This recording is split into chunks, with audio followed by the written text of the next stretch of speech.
On his first day as Julia's bodyguard, David narrowly prevented an assassination attempt on her. He discovered a significant security flaw and urgently asked Julia to use the underground passage in the future. However, Julia firmly rejected his request. David knew that people like her were the hardest to deal with. Sure enough, that evening, while Julia was on her way home from work, David once again asked the driver to take a different route, but Julia refused again. Harry's been driving me for 3 years. I think he can be trusted to determine the fastest route.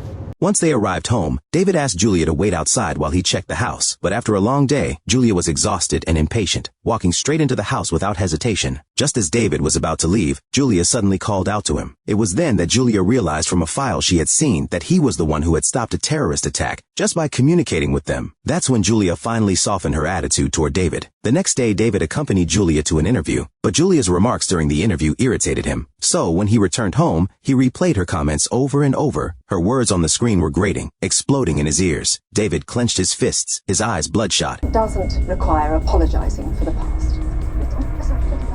Doesn't require apologizing for the past.